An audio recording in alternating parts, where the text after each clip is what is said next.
পাঞ্জাবের খোদর সাহেবের জেলবন্দি সাংসদ অমৃতপাল সিং এর ভাই হরপ্রীত সিংকে মাদক মামলায় গ্রেফতার করেছে পুলিশ।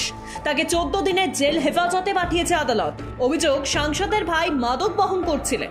তার ডোপ পরীক্ষায় রিপোর্টও ইতিবাচক এসেছে বলে অভিযোগ। হরপ্রীতকে শুক্রবার গ্রেফতার করেছে জলন্ধর পুলিশ। তার সঙ্গে লভপ্রীত সিং নামে আরও একজনকেও গ্রেফতার করা হয়েছে। তারা একই সঙ্গেই ছিলেন। পুলিশ জানিয়েছে এই দুজনের কাছ থেকে 4 গ্রাম নিষিদ্ধ মাদক পাওয়া গিয়েছে। এছাড়াও একজনকে গ্রেফতার করেছে পুলিশ। সন্দীপ অরোরা নামে ওই যুবক মাদকের যোগানদার বলে অভিযোগ। এসএসপি অঙ্কুর গুপ্ত জানিয়েছেন, অভিযুক্তদের বিরুদ্ধে ইতিমধ্যেই এফআইআর দায়ের করা হয়েছে।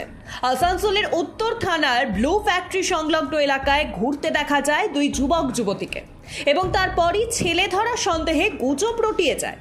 বাসিন্দাদের কথায় সঙ্গে সঙ্গে খবর দেওয়া হয় থানাতে, কিন্তু পুলিশ দেরিতে আসে।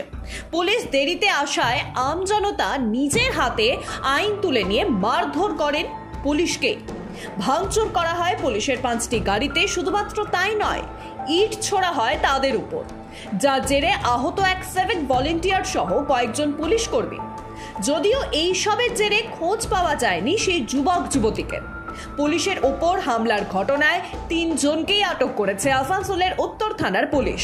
সামান্য দুধের ব্যবসা থেকে রাতারাতি প্রাসাদের মতো বাড়ির মালিক হয়ে উঠেছে আরিয়াডহের ত্রাস জয়ন্ত সিং ওরফে জায়েন্ট।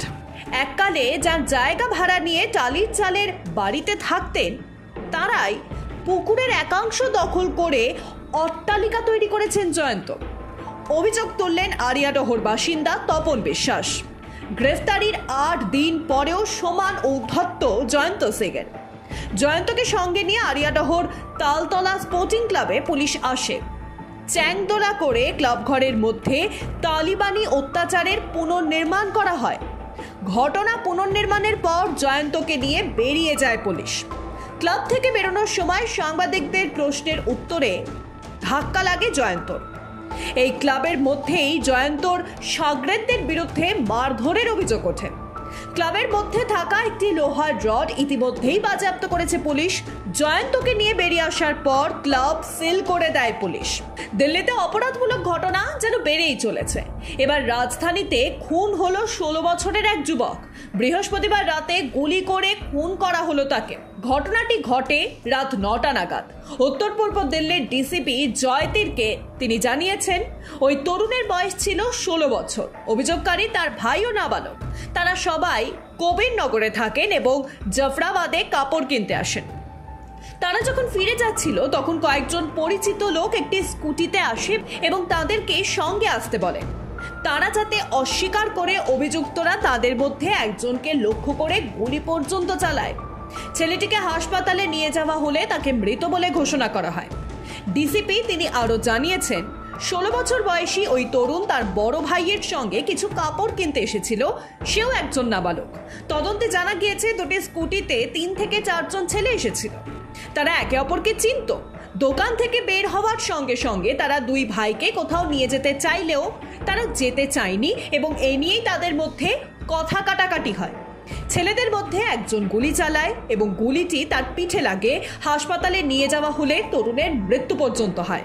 চিটফান্ড কেলেঙ্কারি মামলায় জামিন পেলেন রোজ ভ্যালির কর্তা গৌতম কুণ্ডু। বর্তমানে জেলেই রয়েছেন তিনি। তার বিরুদ্ধে একাধিক মামলা রয়েছে।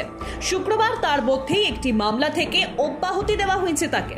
এনফোর্সমেন্ট ডিরেক্টরেট যে মামলার তদন্ত করছিল তাতেই তিনি জামিন পেয়েছেন। 2015 সালে গ্রেফতার করা হয়েছিল গৌতম কুণ্ডুকে।